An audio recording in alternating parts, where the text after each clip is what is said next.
Komunikasi tersirat, kenali budaya standar Indonesia yang bisa picu konflik di dunia internasional. Sebelum kita masuk ke penjelasan komunikasi tersirat, kalian tahu nggak sih apa itu budaya standar? Budaya standar adalah cara pandang, menalar, menilai, dan berperilaku yang dianggap normal, khas, dan mengikat bagi orang lain dan diri sendiri oleh mayoritas anggota budaya tertentu. Hal ini biasanya digunakan untuk membedakan perilaku mana yang dapat diterima dan perilaku mana yang ditolak. Salah satu budaya standar di Indonesia adalah komunikasi tersirat.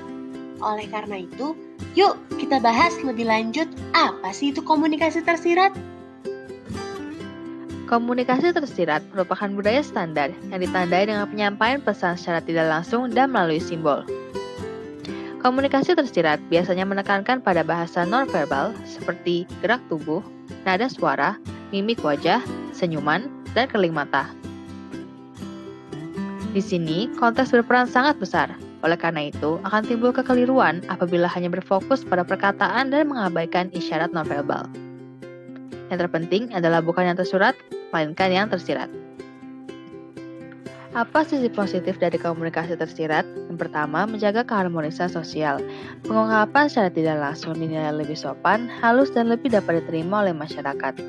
Selanjutnya, menghindari konflik yang dilakukan dengan menghindari respon negatif untuk menjaga keselarasan. Yang ketiga, active sensitivity, yang merupakan kepekaan yang tinggi dalam komunikasi antar budaya. Secara global, hal ini dapat membuat orang Indonesia lebih fleksibel dalam menyesuaikan gaya komunikasinya ketika berhadapan dengan orang dari budaya yang berbeda. Bagaimana komunikasi tersirat dapat menyebabkan konflik dalam dunia internasional? Karena adanya low context communication versus high context communication.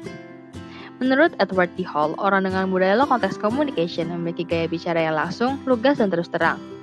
Berlawanan dengan Indonesia dengan budaya komunikasi tersiratnya dapat tergolong dalam high context communication yang cenderung berbahasa basi dan menggunakan bahasa nonverbal. Hal ini membuat orang dari budaya low context communication memiliki kesulitan dalam menginterpretasi pesan dari orang Indonesia, dan seringkali orang Indonesia dilihat seperti tidak tahu apa yang diinginkan, pelin-pelan, dan tidak jujur.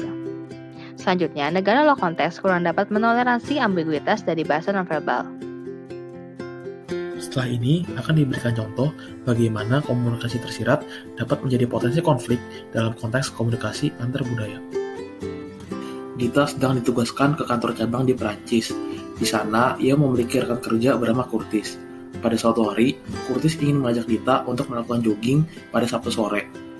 Namun, Dita telah memiliki janji dengan teman Indonesianya. Dita kemudian mencoba menolak ajakan Curtis secara halus dengan berkata, apakah kamu yakin lari dengan cuaca seperti ini? Lihat nanti ya, dengan ada ragu-ragu dan raut wajah kebingungan.